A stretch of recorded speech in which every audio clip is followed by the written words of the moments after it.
Hello class 10, welcome to Mishra online classes. आज के इस वीडियो में हम शुरू करने जा रहे हैं इकोनॉमिक्स का थर्ड चैप्टर का नाम है मुद्रा और साख, मनी एंड क्रेडिट। ये लेसन 2 वीडियो में है और इसके फर्स्ट पार्ट के वीडियो में आज हम लेसन की एक्सप्लेनेशन के साथ साथ इसके एक्सरसाइज जो है उसके फर्स्ट 4 क्वेश्चंस भी डिस्कस करेंगे। तो आप बच्चे उन सभी चारों क्वेश्चंस के नोट्स भी प्रॉपर्ली तैयार कर ले। तो शुरू करते हैं अपना आज का इकोनॉमिक्स का थर्ड चैप्टर, मुद्रा और साख, मनी एंड क्रेडिट। आज के इस भाग के वीडियो में इस लेसन के हम 4 टॉपिक्स डिस्कस करेंगे, जो हैं money as a medium of exchange, मुद्रा विनिमय का एक माध्यम। Number 2, modern forms of money, मुद्रा के आधुनिक रूप। नंबर 3, डिपॉजिट्स विद बैंक, बैंकों में निक्षेप। और 4th टॉपिक है लोन एक्टिविटीज ऑफ बैंक्स, बैंकों की ऋण संबंधी गतिविधियां। हमारा आज का पहला टॉपिक है money as a medium of exchange, मुद्रा विनिमय का एक माध्यम। मुद्रा मीन्स पैसा, रुपया, मनी, और विनिमय का मतलब लेन देन। मान लीजिए आप बाजार जाते हैं और किसी फल वाले से आप 2 किलो सेब खरीदते हैं, तो उन 2 किलो सेब के बदले में आप फल वाले को क्या देंगे? पैसे देंगे, उन सेबों का मूल्य देंगे। तो यहाँ पे आपने फल वाले को पैसे दिए, फल वाले ने आपको सेब दिए, तो दोनों के बीच में लेन देन किस चीज से हुआ? मुद्रा से, पैसे से, रुपयों से लेन देन हुआ। तो यहाँ पे हम कहेंगे कि यहाँ पे मुद्रा विनिमय प्रणाली का प्रयोग हुआ है, मतलब मुद्रा जो है वो विनिमय का माध्यम, विनिमय मतलब लेन देन का माध्यम यहाँ पे बनी है। तो क्या प्राचीन काल से ही मुद्रा विनिमय का माध्यम थी? जी नहीं, ऐसा नहीं है। प्राचीन काल में वस्तु विनिमय प्रणाली प्रचलित थी। यहाँ पे हमने मुद्रा विनिमय प्रणाली डिस्कस की, लेकिन प्राचीन काल में वस्तु विनिमय प्रणाली थी। वस्तु विनिमय प्रणाली क्या होती है? वस्तु विनिमय प्रणाली वह प्रणाली होती है जिसमें वस्तुओं का लेन देन जो है वो वस्तुओं के माध्यम से ही किया जाता है। एक वस्तु के बदले दूसरी वस्तु दी जाती है। और मुद्रा विनिमय प्रणाली में क्या होता है कि वस्तुओं का लेन देन या किसी भी चीज का लेन देन जो है वो मुद्रा के रूप में दिया जाता है। यहाँ मुद्रा विनिमय का माध्यम है। प्राचीन काल में वस्तुएं विनिमय का माध्यम होती थी। अगर प्राचीन काल की बात करें तो मान लो किसी गांव में जब कोई किसान जो था वो खेती करता, मान लीजिए वो गेहूं उगाता था, ठीक है। उस समय इतनी डेवलपमेंट नहीं हुई थी, उद्योगों की डेवलपमेंट नहीं हुई थी, तो वो गेहूं उगाता था और उसे और मतलब जो अपनी मूलभूत उसकी आवश्यकताएं होती थी, जैसे जूते की आवश्यकता है, कपड़ों की आवश्यकता है, बर्तनों की आवश्यकता है। तो अब वो जब उद्योग उस समय नहीं होते थे, बाजारों में ये चीजें ऐसे नहीं मिलती थी, तो वो कैसे पूरी करता था अपनी इन मूलभूत आवश्यकताओं को? तो वो क्या करता था, अपने अनाज के बदले में, मान लो गेहूं के बदले में वो जो कपड़ा बनाने वाला होता था उसके पास जाता था, उसको गेहूं देता था और बदले में वो कपड़ा उससे लेता था। ठीक वैसे ही वो जूते वाले के पास जाता था और जूते वाले को वो गेहूं देता था और बदले में जूते ले लेता था। ठीक इसी प्रकार जैसे मान लो कपड़े वाला है, तो वो कपड़ा बनाएगा, वो एक ही काम करेगा, कपड़ा बनाएगा, तो उसे खाने के लिए भी तो अनाज चाहिए, तो वो किसान के पास जाएगा, वहां पे वो उसको कपड़ा देगा और बदले में अनाज ले लेगा। एक छोटा सा उदाहरण है, लेकिन मैक्सिमम ऐसे ही होता था। किसी एक वस्तु के बदले दूसरी वस्तु को दिया जाता था, मतलब लेन देन जो था वो वस्तुओं के माध्यम से ही होता था। इसे हम कहेंगे वस्तु विनिमय प्रणाली। मुद्रा के द्वारा आवश्यकताओं के दोहरे सहयोग की समस्या का समाधान, ये इस लेसन की एक्सरसाइज का क्वेश्चन नंबर 2 है। वस्तु विनिमय प्रणाली में मांगों का दोहरा संयोग पाया जाता है जो एक समस्या खड़ी कर देता है। उदाहरण के लिए मान लो एक जूता निर्माता बाजार में जूते को बेचकर गेहूं खरीदना चाहता है। इसके लिए उसे गेहूं उगाने वाले ऐसे किसान की खोज करनी पड़ेगी जो गेहूं बेचकर जूते खरीदना चाहता हो, यानी कि दोनों पक्षों की एक दूसरे की चीजें खरीदने और बेचने पर सहमति बनती हो। इसे आवश्यकताओं का दोहरा संयोग के नाम से जाना जाता है। मुद्रा के माध्यम से मांगों के दोहरे सहयोग की जरूरत को खत्म किया जा सकता है। इससे जूता निर्माता को यह जरूरत नहीं पड़ेगी कि वह ऐसे किसान की खोज करे जो उसके बनाए जूते खरीदे तथा साथ ही साथ उसे गेहूं बेचने पर भी सहमत हो। अब उसे केवल यही करना है कि वह अपने जूते के लिए खरीदार की खोज करे। एक बार उसने जूते मुद्रा में बदल दिए तो वह बाजार में गेहूं अथवा अन्य कोई भी वस्तु खरीद सकता है, क्योंकि मुद्रा का विनिमय प्रक्रिया में मध्यस्थता का कार्य होता है। जिस व्यक्ति के पास मुद्रा है वह इसका विनिमय किसी भी वस्तु को या सेवा को खरीदने के लिए आसानी से कर सकता है।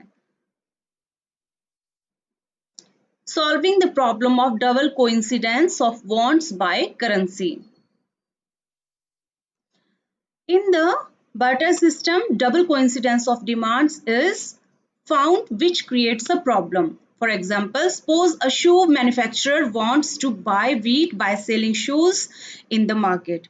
For this, he will have to search for a farmer who grows wheat, who wants to sell wheat and buy shoes. That is, both sides agree to buy and sell each other's things. This is known as double coincidence of wants. The need for double coincidence of wants can be eliminated through currency. This will not require the shoe manufacturer to search for a farmer who buys shoes made by him and also agrees to sell wheat to him. Now, all he has to do is search for the buyer for his shoes. Once he has converted the shoes into currency or money, he can buy wheat or any other item in the market, because the exchange of money has the function of mediation. A person who has currency can easily exchange it to buy any goods or services. Next, number 2 पे हमारा topic है modern forms of money, मुद्रा के आधुनिक रूप। मुद्रा एक ऐसी चीज है जो किसी लेन देन में विनिमय का माध्यम बन सकती है। सिक्कों के चलन से पहले तरह तरह की चीजें जो थी वो मुद्रा के रूप में इस्तेमाल की जाती थी। जैसे बहुत प्रारंभिक काल से ही भारतीय जो लोग थे वो क्या करते थे, अनाज और पशुओं का मुद्रा के रूप में इस्तेमाल करते थे। और उसके बाद सोना, चांदी और तांबे जैसी धातुओं के सिक्कों का चलन शुरू हुआ, जो कि पिछली सदी तक चलता रहा। उसके बाद जो थी वो सिक्कों के रूप में विनिमय प्रणाली का आरंभ हुआ मुद्रा के रूप में। लेकिन ये भी मुद्रा का ये भी एक रूप है, लेकिन ये सिक्कों या फिर अशर्फियों के रूप में होता था। जैसे ये अकबर के काल के सिक्के हैं जिन्हें अशर्फियां कहते हैं, ये गुप्त काल के सिक्के हैं। तो इस तरह से सोने, चांदी और पीतल, तांबा, तरह तरह के सिक्के, धातुओं के सिक्के जो थे उनके रूप में विनिमय, उनके माध्यम से विनिमय होता था, लेन देन का कार्य होता था। नेक्स्ट, आजकल जो मुद्रा का रूप प्रचलित है वो है करेंसी। हर देश की अलग अलग करेंसीज होती हैं। जैसे भारत की करेंसी क्या है, रुपया, अमेरिका की डॉलर है, बांग्लादेश की टका है। तो इस तरह से हर देश की अपनी अपनी करेंसीज होती हैं। तो मुद्रा के आधुनिक रूपों में करेंसी कागज के नोट और सिक्के इसमें शामिल है। आजकल की जो करेंसी है, जो आप नोट देख रहे हैं, ये किस पे छापे जाते हैं, कागज के टुकड़ों पे, और सिक्के हैं साथ में। आधुनिक मुद्रा जो है वो बहुमूल्य धातुओं जैसे सोना, चांदी और तांबे के बने सिक्कों से नहीं बनती है। अनाज और पशुओं की तरह वे रोजमर्रा की चीजें भी नहीं है। तो फिर इसे विनिमय का माध्यम क्यों स्वीकारा जाता है? कागज के एक टुकड़े की वैल्यू जो है वो ज्यादा नहीं है, फिर भी इसी नोट को जो है हम विनिमय के माध्यम के रूप में इसका प्रयोग करते हैं। ये जो सिक्के हैं ये किसी सोने चांदी की धातु या बहुमूल्य धातु से नहीं बने, एक नॉर्मल सी धातु से बने हैं, लेकिन फिर भी इन चीजों को ही विनिमय के माध्यम के रूप में क्यों स्वीकारा जाता है? वो इसलिए क्योंकि किसी देश की सरकार इसे प्राधिकृत करती है। हर देश की सरकार जो है, करेंसीज बेशक अलग अलग होती हैं, लेकिन यही मुद्रा का एक प्रचलित रूप है, यही सरकार के द्वारा अधिकृत या मान्य या स्वीकृत रूप है, तब जाके इसको विनिमय के माध्यम के रूप में स्वीकार किया जाता है। आप सबने 10 रुपए का नोट तो देखा होगा, 10 रुपए का क्या आपने सभी नोट देखे होंगे, लेकिन हर नोट के बीच में एक लाइन लिखी हुई होती है। क्या आपने उस लाइन को कभी गौर से देखा, पढ़ा? और यहाँ पे एक साइन होता है, साइन की मोहर लगी हुई होती है। क्या आपने इस मोहर को कभी देखा? जी हाँ, ये क्वेश्चन आपके बुक का 4th क्वेश्चन है, चौथा क्वेश्चन है कि 10 रुपए के नोट पर कौन सी लाइन छपी हुई होती है और उसकी व्याख्या आप कैसे करेंगे।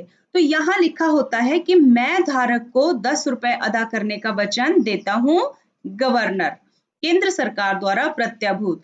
यहाँ पे गवर्नर लिखा होता है और ये जो साइन होते हैं, ये होते हैं गवर्नर के साइन। इसका अर्थ है कि गवर्नर जो है वो केंद्र सरकार की तरफ से अधिकृत होता है, ऑथराइज्ड होता है कि वो इस 10 रुपए के नोट, या फिर आप यूं कहें कि इस कागज के नोट को 10 रुपए की वैल्यू दे रहा है। अगर ये लाइन यहाँ पे ना लिखी हो तो ये जस्ट एक कागज का टुकड़ा ही होगा जिसका कोई मूल्य नहीं है, जिससे आप कुछ भी सामान परचेज नहीं कर सकते हो। जब ये लाइन यहाँ पे छपी होगी, गवर्नर की जो मोहर की सील यहाँ पे लगी हुई होगी, तब जाके ये कागज का टुकड़ा जो है वो 10 रुपए की वैल्यू, 10 रुपए का मूल्य रखता है। ऐसे ही बाकी नोटों पे भी ऐसे ही होता है। जैसे 100 रुपए का नोट होगा तो उस पे लिखा होगा मैं धारक को 100 रुपए अदा करने का वचन देता हूँ, मतलब उस कागज के टुकड़े का जो मूल्य है वो 100 रुपए है। रिजर्व बैंक भारत का केंद्रीय बैंक है। यह केंद्रीय सरकार की तरफ से करेंसी नोट जारी करता है। भारतीय कानून के अनुसार रिजर्व बैंक के अतिरिक्त किसी व्यक्ति या संस्था को मुद्रा जारी करने की इजाजत नहीं है। इसके अलावा कानून रुपयों को विनिमय के माध्यम के रूप में इस्तेमाल करने की वैधता प्रदान करता है। इसका अर्थ यह है कि भारत का जो रिजर्व, पहले तो आप ये जानिए कि भारत जो है, जो रिजर्व बैंक है, जिसे हम आरबीआई के नाम से भी जानते हैं, रिजर्व बैंक ऑफ इंडिया, ये सभी बैंकों का बैंक कहलाता है। इसे केंद्रीय बैंक भी कहा जाता है और केंद्र सरकार की तरफ से ये करेंसी नोट जारी करता है। सिर्फ एक बैंक ये करेंसी नोट जारी करता है और भारतीय कानून के अनुसार रिजर्व बैंक के अलावा और कोई भी ऐसी संस्था, कोई भी ऐसा व्यक्ति नहीं है को भी मुद्रा जारी करने का अधिकार नहीं है। और दूसरी बात इसमें कही है कि कानून रुपयों के विनिमय के माध्यम के रूप में इस्तेमाल करने की वैधता प्रदान करता है। इसका अर्थ यह है कि मान लीजिए आप बाजार में जाते हैं और आप 2 किलो सेब खरीदते हैं और बदले में आप उन 2 किलो सेबों की कीमत दुकानदार को चुकाते हैं, पैसे देते हैं। बाय चांस अगर दुकानदार आपको मना कर दे कि मुझे 2 किलो सेबों का ये मतलब 100 रुपए नहीं चाहिए, तो मुझे ऐसा करो सोने का सिक्का दे दो, ये चांदी का सिक्का दे दो, या अपने घर की कोई बहुमूल्य चीज दे दो, मैं तब तुम्हें ये सौदा दूंगा या तब ये फ्रूट तुम्हें दूंगा।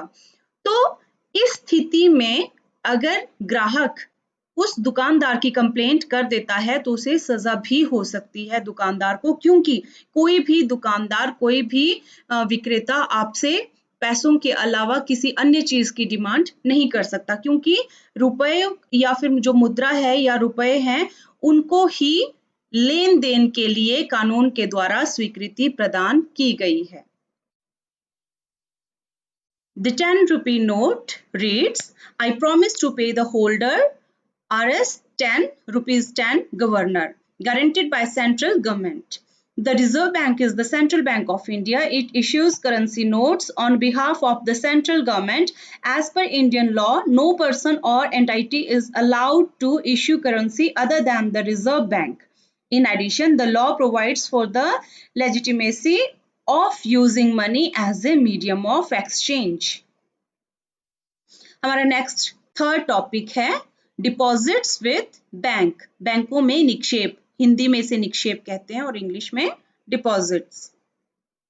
लगभग सभी घरों में महीने के खर्च के बाद एक छोटी मोटी रकम जो है वो बचा ली जाती है, जिसे हम क्या कहते हैं, सेविंग कहते हैं। ये सेविंग जो है ये मतलब भविष्य में आने वाले अनएक्सपेक्टेड खर्चों के लिए भी हो सकती है, या फिर भविष्य में कोई योजना हो, बच्चों की ब्याह शादियां हो, उनकी पढ़ाई का खर्च हो, और भी कोई भी प्रोजेक्ट शुरू करने के लिए जो है सेविंग की जाती है। हर घर में ये सेविंग की जाती है। तो हम क्या करते हैं, इस सेविंग को हम ले जाके बैंकों में जमा कर देते हैं। बैंकों में हमें अपने नाम से खाता खोलना होता है और उस खाते में हम ये पैसा जमा कर देते हैं। अब हमें जब भी जरूरत होती है हम अपनी मांग के अनुसार ये पैसा निकाल सकते हैं। तो इसलिए बैंक हमारे इस जमा जो ये रुपया है, इस जमा रुपए को क्या कहा जाता है बैंक के द्वारा? मांग जमा। क्योंकि ये हमारी मांग के अकॉर्डिंग बैंक इसे निकालने की हमें इजाजत देता है और साथ ही साथ बैंक जो है इसकी प्रोटेक्शन भी करता है, इसको प्रोटेक्ट भी करता है। इसके साथ जो भी हम जमा करते हैं, पैसा जमा करते हैं, उसके ऊपर एक निर्धारित दर से बैंक हमें ब्याज भी देता है, इंटरेस्ट भी हमें बैंक के द्वारा दिया जाता है। अब आप लोगों ने देखा होगा कि कई बार भुगतान जो है वो इस कागज के टुकड़े के द्वारा भी किया जाता है। ये क्या है? ये चेक है। बैंक जो है अपने धारकों को, मतलब बैंक के जो ग्राहक हैं उनको बैंक एक चेकबुक देता है जो बैंक के द्वारा स्वीकृत होती है, अधिकृत होती है। उस चेकबुक के माध्यम से हम लोगों को भुगतान करते हैं। मान लीजिए मुझे सविता को 10,000 रुपए भुगतान करना है, तो मैं अपनी चेकबुक के द्वारा उसको भुगतान कर सकती हूँ। मैं उसमें अमाउंट भरूंगी 10,000 रुपए और साथ ही उसमें अपने साइन करके सविता को दे दूंगी। अब सविता जिसका उस बैंक में खाता है वो क्या करेगी? वहां जाके इस चेक को बैंक वालों को देगी। बैंक वाले इसकी प्रॉपरली जांच करेंगे और फिर जितना रुपया मैंने मेंशन किया हुआ, इसमें 10,000 मेंशन किए हुए हैं, तो 10,000 सविता के बैंक में ट्रांसफर कर दिए जाएंगे। ये जो चेक है इसे भी करेंसी कहा जाता है, इसे भी मुद्रा का एक रूप कहा जाता है। नेक्स्ट हमारा टॉपिक है लोन एक्टिविटीज ऑफ बैंक्स, बैंकों की ऋण संबंधी गतिविधियां। ये आपका क्वेश्चन नंबर 3 है एक्सरसाइज का। अतिरिक्त मुद्रा और जरूरतमंद लोगों के बीच बैंक की मध्यस्थता। वे लोग जिनके पास अतिरिक्त मुद्रा होती है वे अपने अतिरिक्त धन अर्थात बचत को बैंक में जमा कर देते हैं। बैंक उनसे यह जमा खातों के रूप में स्वीकार करते हैं। इसके बाद बैंक अपने पास जमा राशि के प्रमुख भाग को धन के लिए जरूरतमंद लोगों को कर्ज देने के रूप में प्रयोग करते हैं। अनेक आर्थिक गतिविधियों के लिए कर्ज की मांग बढ़ने से बैंक अपने पास जमा राशि को लोगों की कर्ज संबंधी जरूरतों को पूरा करने के लिए इस्तेमाल करते हैं। इस तरह बैंक दो गुटों के बीच मध्यस्थता का काम करते हैं। बैंक जमा राशि पर जो भी ब्याज देते हैं उससे अधिक ब्याज ऋण पर लेते हैं। बैंकों की आय का प्रमुख स्रोत कर्जदारों के ऋण पर लिए गए ब्याज और जमाकर्ताओं की उनकी जमा पूंजी पर दिए गए ब्याज के बीच का अंतर होता है। अगर आपसे पूछा जाए कि बैंकों की प्रमुख आय का स्रोत क्या है, तो कर्जदारों के ऋण पर दिए गए ब्याज और जमाकर्ताओं को उनकी पूंजी पर दिए गए ब्याज के बीच का अंतर जो है वो बैंकों की कमाई का स्रोत होता है। Intermediation of banks between needy people and people having surplus money. Those people who have extra money deposit their excess money called saving in the bank. Banks accept this money from them as deposit accounts.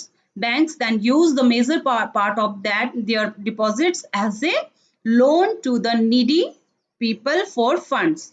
Due to increasing demand for loans for many economic activities, banks use their deposits to meet the debt needs of the people. In this way, banks acts as an intermediary between the two groups. Banks takes more interest on the loan that what they pay on the deposit. The major source of income of banks is the difference between the interest taken on the loan of the borrowers and the interest paid to the depositors on their deposits. इसे हम इस example से, इस उदाहरण से समझेंगे। ये व्यक्ति जो है अपनी सेविंग को क्या करता है? बैंक में डिपॉजिट कर देता है। अब बैंक के पास बहुत सारा पैसा इकट्ठा हो जाता है, बाकी लोग भी इसमें सेविंग करते हैं, तो बैंक की पूरा का पूरा पैसा अपने पास नहीं रखता है। बैंक की जो कुल जमा होती है, कुल पैसा जमा होता है, उसका 15% बैंक अपने पास रखता है। वो किस लिए? ताकि आए दिन हर रोज किसी ना किसी ग्राहक को कैश की जरूरत होती है तो वो बैंक से निकाल सकता है पैसा जरूरत के हिसाब से। तो बाकी का पैसा बैंक क्या करता है? जरूरतमंद लोगों को या किसी फर्म को, किसी इंडस्ट्री को, किसी भी जो इकाई है उसको वो लोन पे दे देता है और बदले में क्या करता है? बदले में उनसे इंटरेस्ट लेता है। और इसके साथ जो लोग सेविंग करते हैं बैंक में, अपनी सेविंग को जमा करते हैं, उनको भी बैंक क्या करता है? इंटरेस्ट देता है। लेकिन इन लोगों को जो इंटरेस्ट दिया जाता है, सेविंग पे जो इंटरेस्ट दिया जाता है वो कम होता है और बैंक लोन के बदले में जो इंटरेस्ट लेता है वो ज्यादा होता है। तो इनसे लिया गया इंटरेस्ट और इनसे लिया गया, इनको दिया गया इंटरेस्ट, इन दोनों का अंतर ही बैंक की कमाई होता है। मान लीजिए इसको किसी एक निर्धारित राशि पे 500 रुपए ब्याज दिया गया और यहाँ किसी फर्म से उसी निर्धारित राशि पे बैंक जो है 700 रुपए ब्याज लेता है। तो बैंक की कमाई कितनी हुई? 700 माइनस 500, 200। ये बैंक की इनकम होगी। नेक्स्ट हमारा फोर्थ और लास्ट टॉपिक है टू डिफरेंट क्रेडिट सिचुएशंस, साख की दो विभिन्न स्थितियां। हमारी रोजमर्रा की गतिविधियों में ऐसे बहुत से लेन देन होते हैं जहां किसी न किसी रूप में ऋण का प्रयोग होता है। ऋण मतलब उधार। तो इस उधार से हमारा तात्पर्य एक सहमति से है जहां साहूकार कर्ज को धन, वस्तुएं या सेवाएं कर्जदार को धन, वस्तुएं या सेवाएं मुहैया करवाता है और बदले में भविष्य में कर्जदार से भुगतान करने का वादा लेता है। अब हम ये जो सिचुएशन है, दो सिचुएशन इसमें बताई गई है, इनको इस उदाहरण से हम समझेंगे। दो उदाहरण हम लेंगे। तो पहला उदाहरण हम यहाँ ले रहे हैं सलीम का। सलीम क्या है? एक शू मेकर है, जूता बनाने वाला है और त्योहार का मौसम है और सलीम को शहर की एक कंपनी से 3000 जोड़े जूते बनाने का ऑर्डर आता है और सलीम के पास सिर्फ 1 महीने का ही समय है। तो सलीम क्या करेगा? अब अकेले तो इतने सारे जूते नहीं बना सकता है। वो ऐसा करेगा कि जूते काटने के लिए, जूते सिलने के लिए, उनको चिपकाने के लिए वो अलग-अलग वर्कर रखेगा। इसके लिए उसे कच्चे माल की भी जरूरत होगी और उन लोगों को पेमेंट करने की भी जरूरत होगी। तो ऐसे सिचुएशन में सलीम क्या करेगा? इतना पैसा और सामान कहाँ से लाएगा? उसके पास दो रास्ते हैं। पहला तो वो चमड़ा व्यापारी के पास जाएगा, उससे कच्चा माल लेगा और उसको कहेगा कि मैं आपसे सामान ले रहा हूँ, जैसे ही मेरा ऑर्डर तैयार हो जाता है, 3000 जोड़े मेरे तैयार हो जाते हैं जूतों के, उनसे जो पेमेंट आएगी मैं 1 महीने बाद आपको पेमेंट दे दूंगा। इसने चमड़ा व्यापारी से जो सामान है वो ऋण के रूप में लिया। फिर उसके बाद ये जो सलीम है ये क्या करेगा? दूसरा जो इसका काम है, अब उसको और भी सारी चीजें चाहिए होंगी जिनके लिए उसको पैसों की जरूरत होगी, कच्चे माल के लिए भी। तो ये क्या करेगा? जो कंपनी है उसको कहेगा कि आप मुझे 1000 जूतों का जो अमाउंट बनेगा वो मुझे एडवांस दे दीजिए, बाकी 2000 जो जूते हैं वो मैं आपको 1 महीने बाद दे दूंगा। तो यहाँ से वो 1000 जूतों का जो मूल्य है वो एडवांस में ले लेता है और यहाँ से ये 1 महीने की उधारी पे चमड़ा ले लेता है।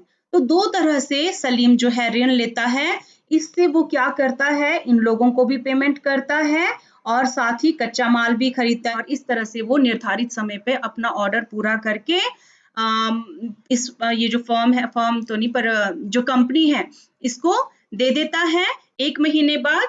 और जब उसका ऑर्डर पूरा हो जाता है तो इस कंपनी की तरफ से इसको बाकी 2000 जोड़ी जूतों का जो मूल्य है वो भी चुका दिया जाता है।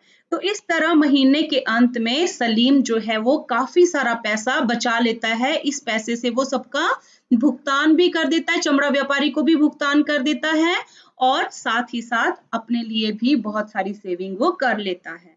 ये तो है एक सिचुएशन। अब हम दूसरी सिचुएशन पे चर्चा करेंगे। यहाँ पे दूसरी सिचुएशन है स्वप्ना की, जो एक फार्मर है जो मूंगफली उगाती है। इसके पास 3 एकड़ जमीन है और उस जमीन पे इसने क्या किया हुआ है? मूंगफली की फसल उगाई है।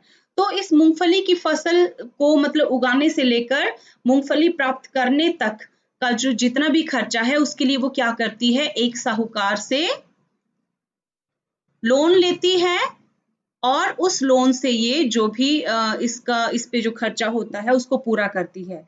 लेकिन दुर्भाग्यवश क्या होता है, उसकी फसल पे जो भी पेस्ट हैं, कीट पतंगे हैं, वो हमला कर देते हैं और इसकी सारी की सारी फसल को क्या कर देते हैं, डिस्ट्रॉय कर देते हैं, नष्ट कर देते हैं और उस साल उसको बिल्कुल भी फसल नहीं मिलती है।